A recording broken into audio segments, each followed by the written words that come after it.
Olá, tudo bem com todo mundo? Bem-vindos ao primeiro programa de análise setorial. Hoje é dia 26 de agosto, são 17 horas e 5 minutos, o pregão já fechou.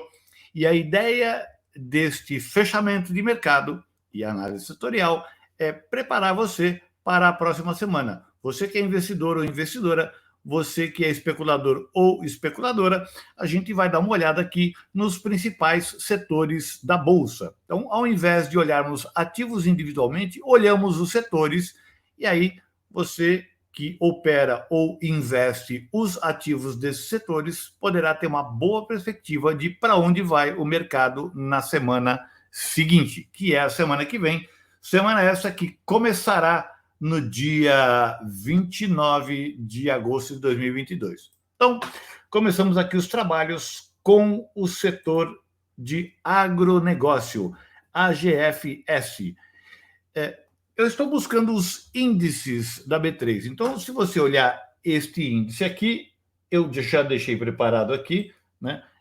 Este é o gráfico do IAGRO, né? IAGRO, índice da B3, que contempla todos esses ativos aqui que fazem parte do setor agro. Então, de alguma maneira, todos esses setores têm a ver com agro.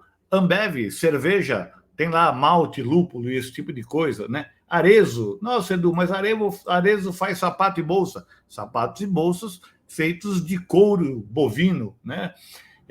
Que mais? Açaí, mercado, vende alimentos, etc. Soja 3, BR Foods, Camil, Carrefour, Cosan, são empresas ligadas, Klabin, papel e celulose, são empresas ligadas direta ou indiretamente ao agro.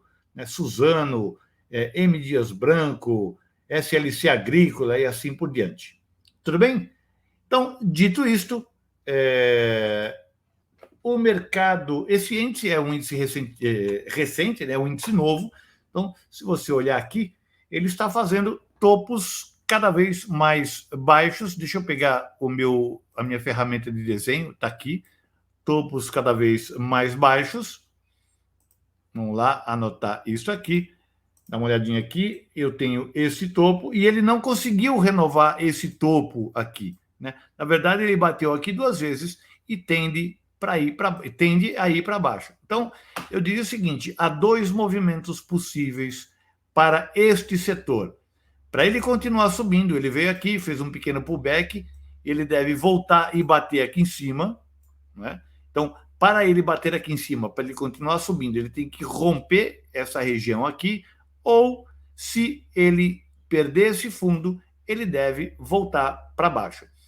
Edu, mas o que isso tem a ver com os setores? Bem, aquelas empresas, BR Foods, SLC Agrícola, Arezo, Ambev, essas empresas que estão direto ou indiretamente ligadas ao agronegócio, são elas que formam esses preços aqui deste índice. Então, se o índice for para baixo, significa que o conjunto daquelas empresas terá uma tendência de baixa, o que sugere a você ou operar na venda ou esperar o preço cair para você comprar, se você é investidor ou investidora, para o preço, para você comprar as ações mais baratas. Dito isto, se você olhar aqui, né, se você gosta de trabalhar com indicadores, né, essa é uma novidade também, né?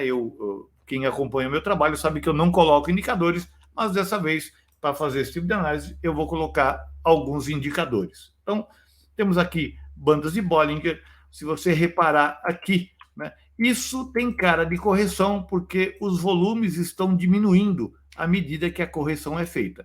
A gente só vai entender isso aqui como queda se o mercado fizer um fechamento abaixo desse fundo. Espera aí, era para ser em vermelho, saiu em azul. Se ele fazer um fechamento abaixo desse fundo, desenhando aí um pivô de baixa. Por enquanto, não é pivô de baixa, o mercado está lateralizado, sem saber para onde vai.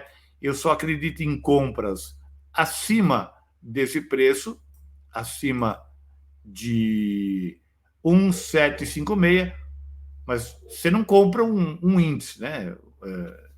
A ideia aqui é, se esse cara romper para 1,757, significa que todo o setor está animado para subir, ok? Muito bem. Este é o setor agrícola. Temos aqui, eu não consegui encontrar na B3 um índice de commodities, empresas de commodities, mas eu achei esse ETF, né? E aí, se você olhar o ETF, ele está aqui, né? Ele é um ETF do BTG Pactual e ele tem esta composição. Empresas de commodities. Então, você vê aqui Vale, né, mineração, Petrobras, que é óleo, petróleo e derivados, JBS, né, que é proteína animal, Suzano, papel e celulose, Gerdau, PetroRio, de novo petróleo, BR Foods, Klabin, Raizen, né, Marfrig, CSN Mineração, Unipar Cabrocloro, né, que faz cloro, soda cáustica e resina de PVC, Minerva Frigorífico, Jales Machado e assim por diante. Então, essas são empresas que afetam e que compõem este ETF aqui. E esse ETF, ele vem numa tendência de alta bastante forte, bastante importante, bastante retilínea, e perceba que o mercado ele não consegue perder essa tendência de baixa. Essa tendência de alta não consegue perder essa LTA. Ele fez um candle negativo hoje, mas não perdeu este último fundo aqui em 10,54. Então, a perspectiva é de alta na superação dos 11,11 e tendo como alvo o início dessa descida aqui nos 11,57. É o alvo mais imediato, mais possível, dado que aqui é onde começa a descida. Se você operar por indicadores, você vai ver que ele está na banda superior, na faixa superior da banda de Bollinger. Ele tentou fazer um ponto contínuo aqui, né? Tentou testar a média de 20 e está fazendo padrões de alta. Como não há nenhum ponto de entrave aqui, né? Existe um grande vazio aqui, né? Um grande vazio aqui, e ele já superou esse topinho aqui, né? Então, ele, se subir, se passar os 11,10, ele tem caminho livre até os 11,61, levando com ele todas aquelas empresas ligadas, né, às commodities. Muito bem. Índice de consumo. Edu, o que é o índice de consumo? Você vê que eu já deixei tudo preparado aqui na ordem para eu não me perder, não perder tempo. Índice de consumo são essas empresas aqui. Veja, todas as empresas B2C. Edu, o que é uma empresa B2C? Business to Consumer, ou seja, elas vendem diretamente para pessoas físicas, né? Em sua maioria, né? Então você tem aqui Alpargatas, você tem Ambev. Claro, Ambev vende para bares e restaurantes e Carrefour, mas o consumidor final aqui é consumo, pessoa física. Americanas, né? Arezzo tem lojas, Açaí, Mercado. Que mais que eu tenho aqui? Carrefour, Mercado, Camil vende para o mercado, mas é item de consumo, né? CVC Brasil vende diretamente para o consumidor, EasyTech, Laboratórios Fleury, Gafisa, Grendene. Que mais que eu tenho? Guararapes, Abvida, um monte aqui que você conhece, né? Lojas Marisa, olha o varejo aqui, Lojas Renner, M. Dias Branco, Magazine Luiza, Marfrig, C&A e assim por diante, Raia Drogasil. Você vê que são empresas de consumo, né? Vulcabras, que faz as sandálias lá, Havaiana, Vivária e assim por diante. Bem, então, essas empresas compõem este índice aqui, que é o índice de consumo, que você percebe que está em franca queda. Edu, mas ele tem subido aqui. Sim, ele tem subido aqui, mas repare que existe uma faixa de resistência aqui. Vou colocar um preenchimento aqui para você ver que isto aqui é um possível entrave à subida do preço. E esse entrave, ele representa uma retração de Fibonacci que está antes dos 61,8%, né? Que é bem aqui nos 5,686. Mas perceba que tem um outro fator importante aqui, que é o seguinte: o fundo da Covid não foi alcançado. Então, isso pode ser um indício bastante importante e interessante. Deixa eu tirar minha cara daqui para ficar mais fácil você enxergar um gráfico maior. Isso. Fica só minha voz aqui. Isso é um indício bastante importante de que o mercado tende a subir.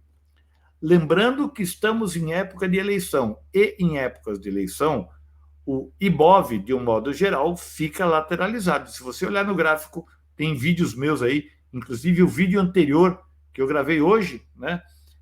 Não, gravei ontem, quinta-feira, às 11 horas da manhã, no meu programa semanal, eu mostrei que o Ibov, como o Ibov fica lateralizado antes das eleições. Então, pode ser que isso aqui seja o início de uma lateralização. Para as empresas de consumo, né, crescerem, o mercado precisa superar esse topo aqui e começar a fechar candles aqui para cima, né? E não pode perder esta linha de tendência de alta aqui. Se o preço perder esse fundo, aí sim ele poderá vir buscar patamares mais baixos, como, por exemplo, os 50%, que é mais ou menos essa linha aqui, né? Não, aqui é 38%. Ele poderá vir aqui para esta região aqui, né? Mostrando uma correção que é saudável. Não significa que o mercado está horrível, mas é uma correção saudável. Vir para cá fazer uma correção em Fibonacci, né? Então é isso. A tendência secundária é de alta, primária de baixa, e isso pode ser uma reversão. Ele já fez um pivô de alta aqui, um pequeno pivôzinho de alta aqui, né? Esta projeção aqui, né? Se a gente falar de ondas de Elliott, né? Esse pivôzinho aqui, projetando 161,8, é bem aqui. Lembrando que se a gente estiver falando de ondas de Elliott, a gente sabe que a onda 1, onda 2, a onda 3, ela é 161% da onda 1 na reversão. E isto é uma reversão de médio prazo. Então, não chegou no alvo ainda, pode ser que suba até os 3.700. Então, se superar esse topo, é para cima. Lembrando que aqui é alvo de Elliott e ele deve começar uma correção para baixo, ou se ele romper aqui para baixo, ele deve voltar, levando com ele as empresas do setor de consumo. Muito bem. Além do setor de consumo, você que tem uma carteira de dividendos. Para quem tem uma carteira de dividendos, comprar barato é bacana. Comprar barato significa que você, com o mesmo dinheiro, consegue comprar mais ativos geradores de renda, né? Embora o mercado esteja meio lateralizado, né? Edu, quais são as empresas de dividendo? Vamos lá, as empresas de dividendo são essas aqui, né? ABC Brasil, Banco Nacional da Líbia, é um banco internacional cujo dono é o governo da Líbia. A B3 é uma empresa pagadora de dividendo, bancos, Bradesco, Banrisul, né? A Agro 3, que eu gosto muito, todo mundo sabe que eu sou um cara ligado ao agro, né? Eu gosto muito de commodities, e essa empresa, eu gosto bastante dessa empresa. Ela tem um modelo de negócio bastante simples, né? Ela compra terras, monta uma fazenda, enquanto a fazenda está sendo montada, ela ganha dinheiro vendendo soja, milho, trigo, esse tipo de coisa. Quando a fazenda está produtiva, ela vende com lucro a fazenda. É um modelo bastante simples de entender, bastante fácil, e está fácil de se compreender, né? E está em linha com o crescimento do Brasil, a vocação agrícola do Brasil. Por isso que eu sou fã dessa empresa aqui. E é pagadora de dividendos. Então, eu tenho aqui CEMIG, né, Centrais Elétricas de Minas Gerais, Rome, que é uma boa pagadora de dividendos também, Randon Participação e assim por diante. Essas são as empresas que compõem o índice de empresas pagadoras de dividendos. Dito isso, o mercado marcou um topo aqui, né? Esse é um topo mais alto. Você vê que ele bateu exatamente nesse topo, começa a descer e está desenhando um pivô de baixa. Edu, ele já fez pivô de baixa? Ainda não.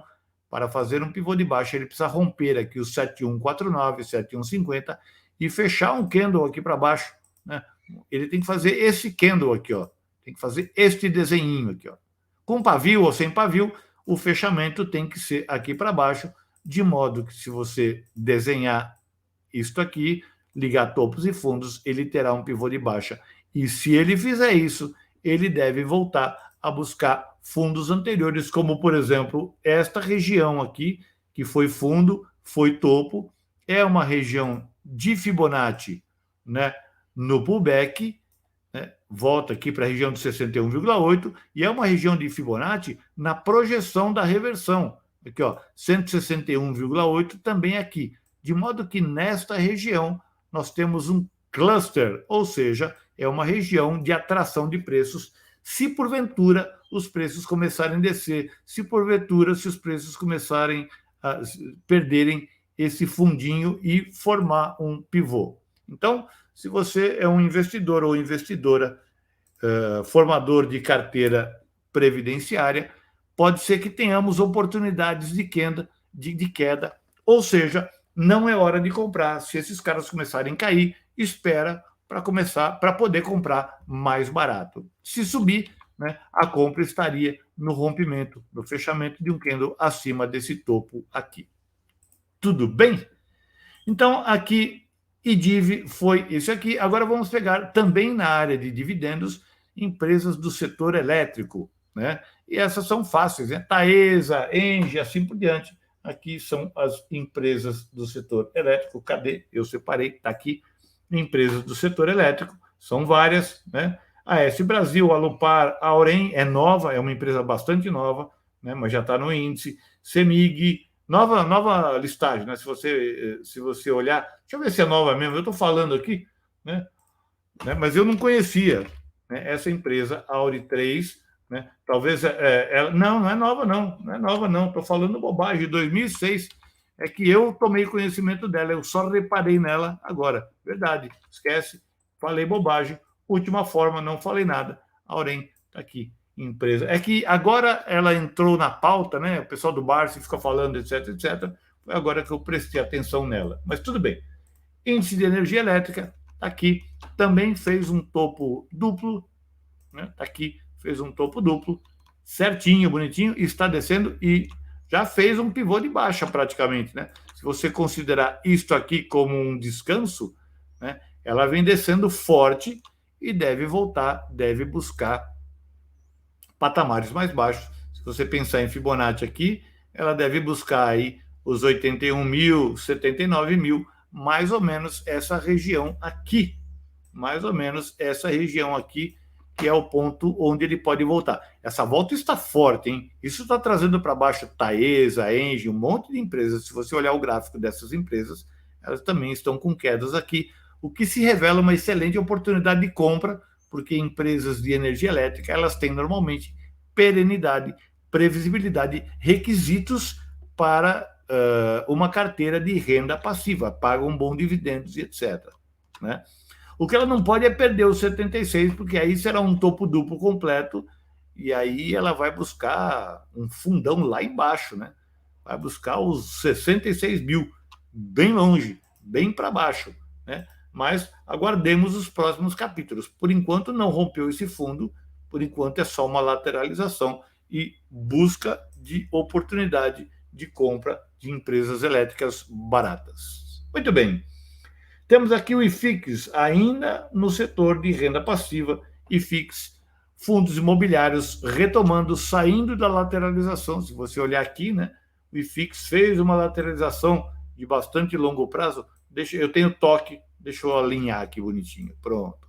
Está saindo, né? E por que o IFIX está saindo dessa lateralização? Porque os juros demonstram, têm uma perspectiva de baixa. E a gente sabe que quando os juros sobem, os fundos imobiliários caem e vice-versa, quando os juros caem, os fundos imobiliários sobem. Então você vai reparar que os fundos imobiliários, embora ainda estejam baratos, eles estão começando a crescer e você vê que esse negócio aqui toma bastante corpo. Perceba também que o IFIX ele tem muito menos volatilidade do que o IBOV. Praticamente não tem pavio esse negócio aqui, né? Não tem muita volatilidade. Quando ele sobe para valer, né?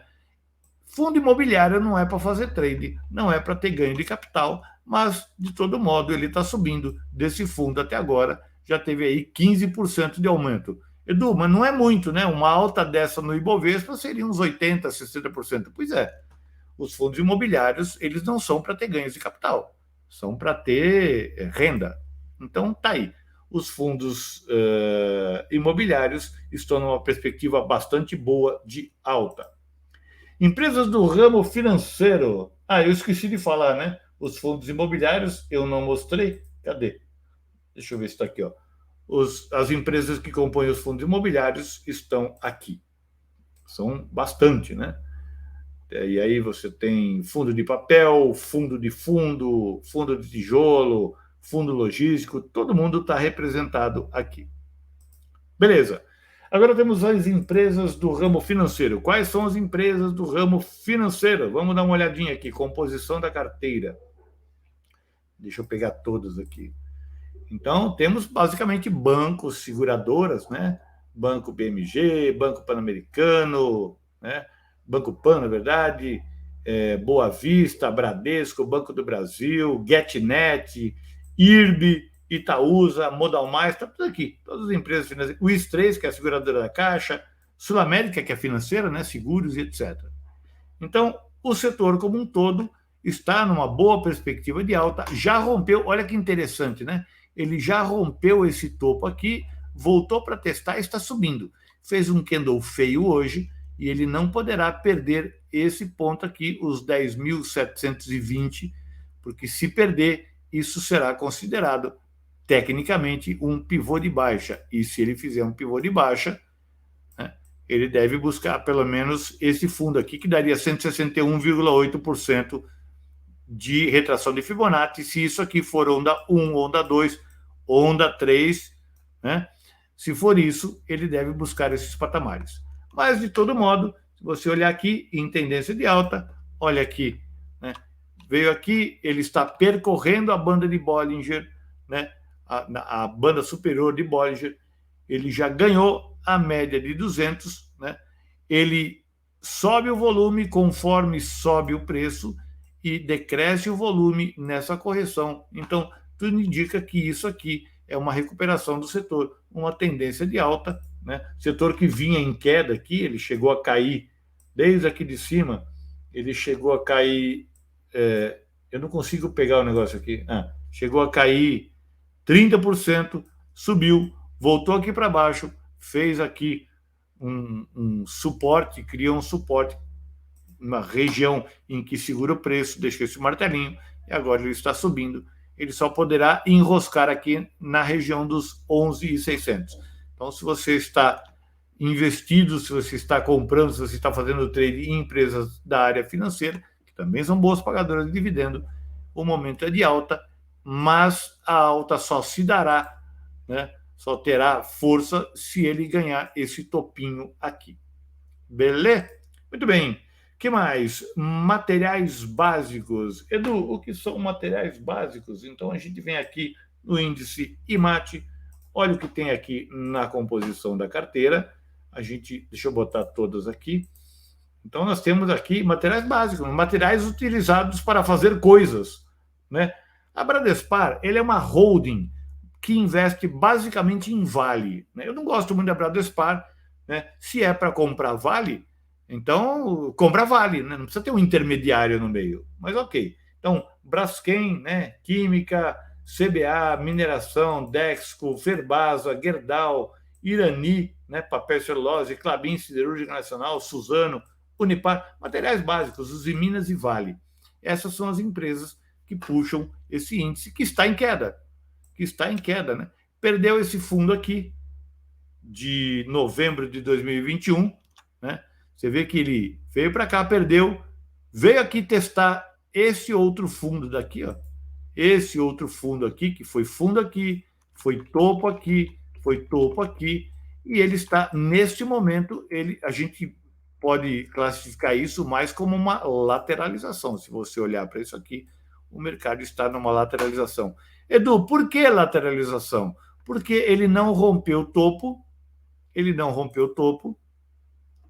eu pegar um X aqui, não rompeu o topo e não rompeu o fundo. Quando que ele sai da lateralização? Das duas, uma. Quando ele fizer isso aqui, e aí ele rompeu a lateralização para baixo, continua a tendência de queda, né? Seguindo a CLTB, ou quando ele romper esse topo aqui, ó, fizer isso aqui.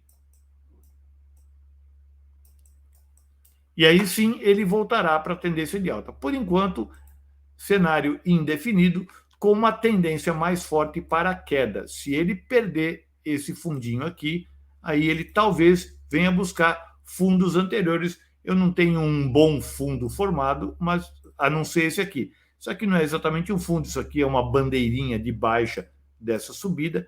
Eu não chamaria isso aqui de fundo, Alguns chamarão de fundo, né? Porque teve esse pontinho aqui, né?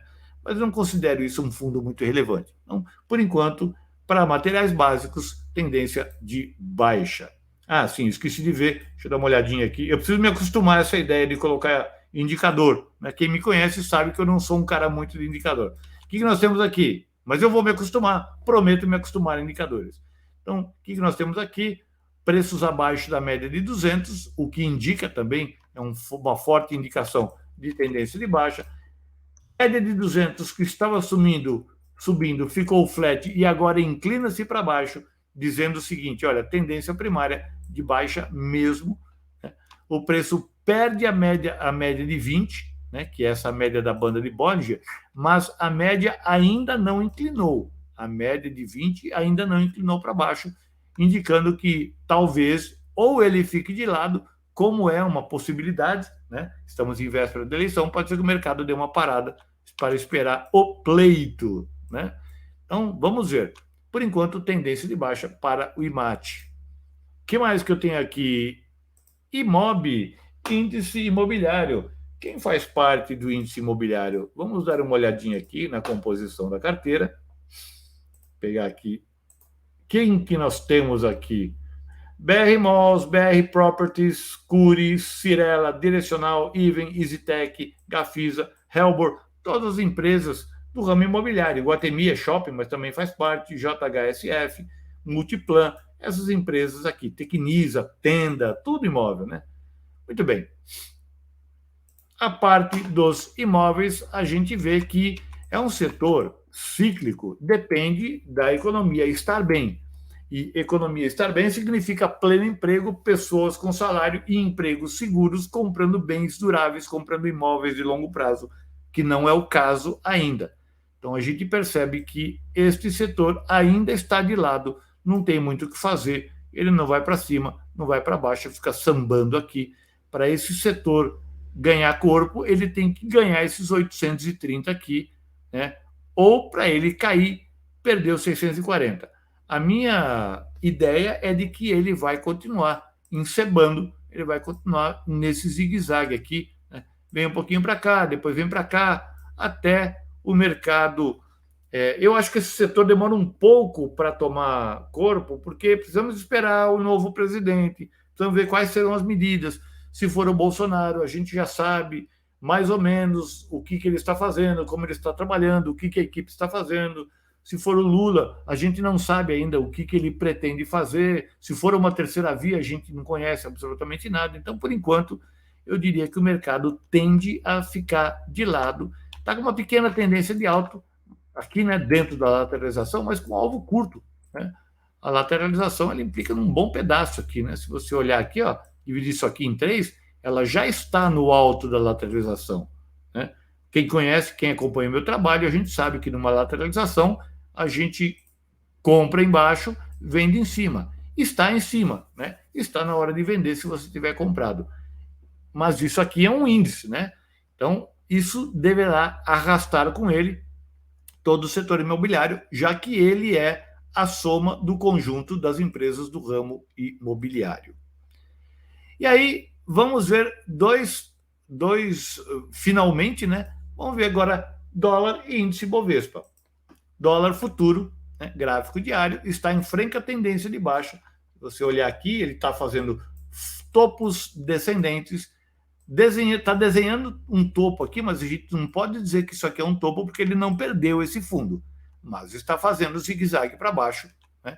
Se você encolher o gráfico, você percebe que ele fez uma pequena bandeira de baixa aqui, né? Então, por enquanto, veja, o dólar também ele tem uma coisa com Fibonacci, que é o respeito aos 61,8%. E ele está, você vê que ele parou, né? 61,8%, parou. Ele não consegue ir para baixo de 61,8%, indicando que isso é um suporte bastante forte. Nada impede desse cara aqui fazer um fundo duplo, né? Fazer um fundo duplo, voltar para testar o topo rompido e buscar essa região aqui de novo, que é os 5,55, 5,60, alguma coisa assim. Por enquanto é tendência de baixa, mas vamos ficar atentos a esse suporte aqui, que tem força compradora em todos esses caras. Se ele perder isso aqui e fechar um candle aqui para baixo, aí a tendência de baixa ela é muito mais provável e ele deve buscar aqui os 48 dos 4,80. Então, dólar, por enquanto, é para baixo até que ele ganhe esse ponto aqui. Vamos ver que ponto é esse aqui. Até que ele ganhe o 55,24, 5,23. Ele tem que ganhar isso aqui para mostrar que ele vai subir. Lembrando, de novo, 61,8% de Fibonacci é uma correção muitíssimo respeitada pelo dólar e o que é comprovado por esse comportamento. Ele bateu no 61,8% aqui e não desce de jeito nenhum.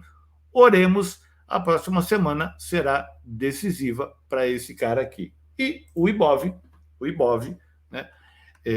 Tá todo mundo acompanhando o Ibov, vendo que ele esticou bastante, fez que ia descer e agora ele volta para cá, né? Então, isto ensaia uma possível lateralização, como eu já mostrei no programa de quinta-feira passada. Quinta-feira, está até a data aí, se você olhar, quinta-feira, dia 25 de junho. Se você olhar nas últimas eleições, então vamos tirar 4 anos de 2022, isso é 2018, né? Então, se você olhar setembro e outubro, né? Setembro e outubro de 2018, aqui, época de eleição, o mercado lateralizou, entrada do Bolsonaro. Então, se você olhar outros, deixa eu ver, 2018, menos 4, 2014. Então, vamos olhar aqui, setembro e outubro, temos também aqui uma boa lateralização. Vamos ver 2010 agora, 4 anos antes, 2010. Vamos olhar aqui, setembro e outubro. Também temos uma lateralização um pouco mais ampla, mas temos, né? Então, a gente percebe que há alguma possibilidade do mercado nem subir nem descer, mas lateralizar. Ok, pessoal? Então é isso. Aqui estou eu de novo. Este programa, como eu disse a vocês, é um primeiro programa. Eu não sei se as pessoas vão gostar de uma análise desse tipo setorial e não olhando ativos individualmente. Se todo mundo gostar, eu prometo fazer toda sexta-feira uma análise setorial. Se ninguém gostar, esse será o último programa. Vai aí de vocês. Então, comentem se você gostou, se você não gostou, o que você gostaria de ver no programa, o que você não gostaria de ver. Deixe o seu like, porque o like é importante, porque ajuda o YouTube a entender que esse conteúdo é relevante e ele espalha isso aí para mais pessoas, ele indica o vídeo para mais pessoas. Beleza, então? Então, é isso aí. Boa semana para você que está assistindo esse vídeo nessa semana ou no começo da semana que vem. Então é isso aí. Até mais, um abraço, tchau!